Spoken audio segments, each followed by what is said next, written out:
अस्सलाम वालेकुम, मेरा नाम है हारिस शाहिद। आज हम आपको दिखाने जा रहे हैं real estate builders software ERP. अगर आपका प्रॉपर्टी का बिजनेस है और एक राइट सॉफ्टवेयर की तलाश में आप, जाहिर सी बात है कस्टमर का डेटाबेस संभालना और किसको आपने फ्लैट कब बेचा था, किसकी पेमेंट आ चुकी है, किसकी पेमेंट नहीं आई है, अकाउंट्स का हिसाब किताब रखना, एक्सपेंसेस का रिकॉर्ड रखना, ये सब कुछ किताबों में या एक्सेल में मुमकिन नहीं है। इसके लिए एक सॉफ्टवेयर होना लाजमी है जो आपको एक क्लिक्स पर, सिंगल क्लिक्स पर सारा डेटा दे सके। तो ये हमारा सॉफ्टवेयर बेस्ट है, रियल एस्टेट मैनेजमेंट सॉफ्टवेयर है। आप उसका डेमो दिखाते हैं आपको। सबसे पहले हम इसको करते हैं लॉगिन। यह आ गया हमारा लॉगिन फॉर्म। एक यूजर, आप मल्टीपल यूजर इसमें क्रिएट कर सकते हैं। कि एडमिन होगा, एडमिन के पास कंप्लीट राइट्स होंगे, यूजर के पास लिमिटेड राइट्स होंगे। अब यहाँ से मैं इसको एडमिन से ही लॉगिन करता हूँ।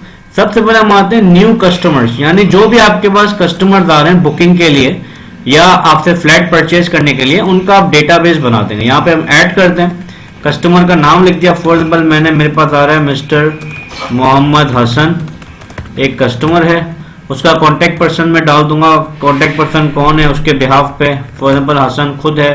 एड्रेस उसका कहाँ पर है, करंट एड्रेस तारिक रोड है। रीजन कहाँ से आया, कराची में किस एरिया से आया है, डीएचए से आया है। उसका टेलीफोन नंबर या मोबाइल नंबर क्या है, उसका ईमेल क्या है, उसका वेबसाइट क्या है, उसका एनआईसी नंबर क्या है, किस बिजनेस से वो ताल्लुक रखता है, बिजनेस डिफाइन कर सकते हैं, अकाउंट मैनेजर डाल सकते हैं, क्रेडिट लिमिट आप लगा सकते हैं, इंस्टॉलमेंट के लिमिट्स आप यहाँ पे डिफाइन कर सकते हैं, क्रेडिट टर्म्स क्या है, यानी पेमेंट टर्म्स क्या है, चेक है, कैश है, या कोई रिमार्क्स है तो वो आप यहाँ डाल सकते हैं। इसको हमने सेव किया। ये हमारे पास एक कस्टमर का डेटाबेस ओपन हो गया। इसी तरह जितने भी आपके कस्टमर थे उन सबको एक दफा आप ऐड कर देंगे। उसके बाद हम आते हैं ऐड फ्लैट्स में। अब यहाँ पर अपनी फ्लैट्स की इन्वेंट्री मैनेज करेंगे। जैसे हमने एक प्रोजेक्ट है, for example project Tariq road, ठीक है। अब तारिक रोड के अंदर आपके पास जो है वो फ्लैट मौजूद है। फ्लैट आपने कर दिया, for example flat Tariq road, या बिल्डिंग का नाम है या जो भी है वो आपने लिख दिया, ठीक है। अब फॉर एग्जांपल यहाँ पे मैं अपार्टमेंट लिख सकता हूँ या अपार्टमेंट का नाम लिख सकता हूँ, फॉर एग्जांपल अबाबील अपार्टमेंट, ठीक हो गया। अब इसके अंदर आपके पास कितने फ्लैट हैं, फॉर एग्जांपल फ्लैट बी है, ब्लॉक ए में है, ठीक है, आप डिफाइन कर देंगे। इसकी मजीद डिस्क्रिप्शन आप डिफाइन कर सकते हैं, डबल बेड है, सिंगल बेड है, या जो भी है, यानी XYZ जो जो चीज़ें फीचर्स में होती हैं वो आप डाल सकते हैं। परचेज कॉस्ट आप डाल सकते हैं, जो आपकी कॉस्टिंग आ रही है। फॉर एग्जाम्पल आपकी कॉस्टिंग आ रही है 1 लाख रुपए की, ठीक हो गया। अब आपकी सेलिंग क्या आ रही है, यानी आप बेच रहे हैं 1,50,000 रुपये में इसको आप बेच रहे हैं। इसको आपने कर दिया सेव, या हमारे पास एक फ्लैट ऐड हो गया। इसी तरह जितने भी आपके फ्लैट होंगे वो 1 बाय 1 सारे इसमें ऐड हो जाएंगे। ऐड होने के बाद हम आते हैं, यहाँ पे आप देख सकते हैं सेल बिल। सेल बिल में आ गए हम। यहाँ पे हमने जो है वो लिख दिया किसको मैं बेच रहा हूँ। यहाँ पे मैंने मिस्टर हसन लिखा, मिस्टर मोहम्मद हसन, या डायरेक्ट मैं हसन लिखता हूँ। ये मैं मिस्टर मोहम्मद हसन का अकाउंट आ गया, इसका एड्रेस आ गया, टेलीफोन नंबर आ गया। क्या दे रहा हूँ मैं इसको, मैंने बता दिया फ्लैट बी ब्लॉक में दे रहा हूँ मैं इसको। एक क्वांटिटी मेरे पास मौजूद है, 1,50,000 रुपये इसकी अमाउंट है। अगर तो आप ये हम जो इनवॉइस बना रहे हैं ये बेसिकली बना रहे हैं नॉन टैक्स इनवॉइस। अगर आप सेल टैक्स इनवॉइस यानी टैक्स भी चार्ज करते हैं तो आप सेल टैक्स इनवॉइस बना सकते हैं, जो कि ये सेल टैक्स इनवॉइस है। ये भी मैं आपको दिखा देता हूँ ये किस तरह बनती है। ये मैंने हसन उठा लिया। अब मैं इसको क्या दे रहा हूँ, फ्लैट बी ब्लॉक ए में दे रहा हूँ, 1,50,000 रुपये इसकी अमाउंट है। जीएसटी 17% मैंने लगा दिया, 25,500 रुपये जीएसटी लग गया, इंक्लूडिंग 1,75,500 इसका अमाउंट बन गया इंक्लूडिंग टैक्स। अब ये आपको फॉर एग्जाम्पल पेमेंट देता है फर्स्ट इंस्टॉलमेंट 50,000 रुपये। 50,000 रुपये आपने रिसीव कर लिए, बकाया 1,25,500 इसके खाते में चले जाएंगे। इसको मैं प्रिंट करके आपको दिखाता हूँ। यह आपकी एक सेल टैक्स इनवॉइस आ गई जो आप कस्टमर को इशू कर देंगे। क्या आपने कस्टमर को दिया है, कितनी जो है वो उसकी लागत थी, कितनी वैल्यू थी, कितने पैसे आ गए, कितने, सब चीज़ें इसमें आप देख सकते हैं। इनवॉइस नंबर आ गया, ऑटोमेटिक डेट आ गया। अब हम आ जाते हैं रिपोर्ट्स में, अकाउंट लेजर। अब मुझे हसन का लेजर देखना है कि हसन को जो है वो हमने कब फ्लैट बेचा था, कितनी पेमेंट आई है, कितनी बकाया है। तो आप ये देख सकते हैं हसन का लेजर आ गया, 1,75,500 का अमाउंट था, 50,000 रुपये वहाँ आ चुके हैं, 1,25,500 बैलेंस है, ये आप देख सकते हैं। इसको प्रिंट करूंगा तो ये पार्टी का लेजर पूरा प्रिंट हो जाएगा। अब फॉर एग्जाम्पल अगली इंस्टॉलमेंट इनकी आनी है 10 दिन बाद। अब ये 10 दिन बाद हमें पेमेंट देते हैं, तो मैं 10 दिन बाद सेल्स में आ गया, कैश रिसिप्ट या बैंक रिसिप्ट मैं आ गया। ये मुझे फॉर एग्जाम्पल चेक दे रहे हैं, मैं बैंक रिसिप्ट में आ गया। यहाँ पे मैंने रिसीव कर लिया, किससे पेमेंट, किस बैंक में मैं रिसीव कर रहा हूँ, मीज़ान बैंक में। चेक नंबर, ये मेरा चेक नंबर है।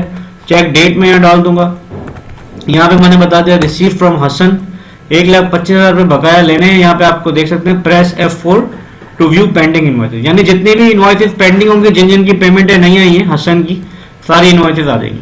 अभी मुझे बताया 15 तारीख को इनवॉइस बनी थी, ये इसका अमाउंट था, 50,000 रुपये रिसीव हो चुके हैं, बकाया इसके ये बैलेंस है। इसको मैं डबल क्लिक करूंगा, ये पूरी इनवॉइस ओपन हो गई।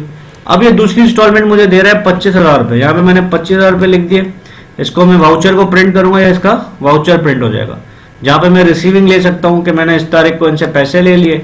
ये मैं फाइल में भी अटैच कर सकता हूँ, या मैं प्रिंट करके PDF करके पार्टी को दे भी सकता हूँ। इसी के साथ जब मैं इसके नेक्स्ट लेजर में आऊंगा तो वहां पर मुझे बता रहा होगा हसन का कि मैंने हसन से जो है वो मजीद 25,000 रुपये ले लिए दूसरी इंस्टॉलमेंट। अब जो है इसका बकाया बैलेंस है 1,05,100 रुपये। इसी तरीके से ये इसका पूरा लेजर चलता रहेगा, जब जब पेमेंट आती रहेगी वो ऑटोमेटिक लेजर आपका अपडेट होता रहेगा। अब मुझे फ्लैट की इन्वेंट्री देखनी है, तो मैं इन्वेंट्री देख सकता हूँ। इन्वेंट्री में आ गया, मुझे देखना है कौन कौन सा फ्लैट मौजूद है। अब मुझे बता रहे हैं फ्लैट हमारे पास आया नहीं था, डायरेक्ट हमने सेल कर दिया और बैलेंस 0 है, यानी माइनस में जा रहे हैं, क्योंकि हमने कोई परचेजिंग नहीं की थी, हमने कोई स्टॉक में लिया नहीं था।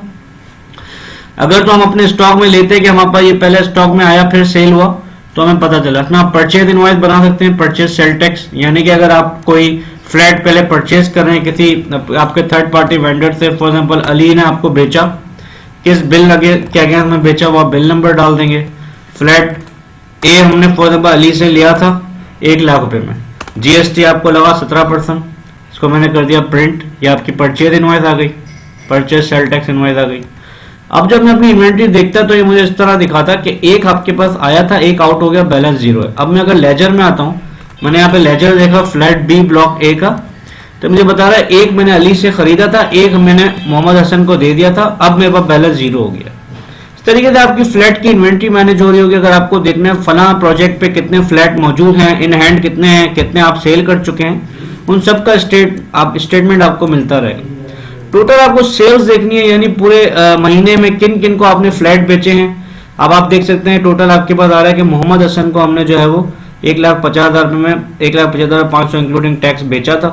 पीरियड वाइज आपको देखना है एक महीने में किस किस को फ्लैट बेचा है, एक दिन में किस किस को फ्लैट बेचा है, या आप कस्टमर को फिल्टर करना चाहते हैं, खाली हसन का डेटा निकालना चाह रहे हैं, या आप देखना चाह रहे हैं इलाके वाइज किन किन को दिया है, तो आप अपनी सेल्स को फिल्टर कर सकते हैं।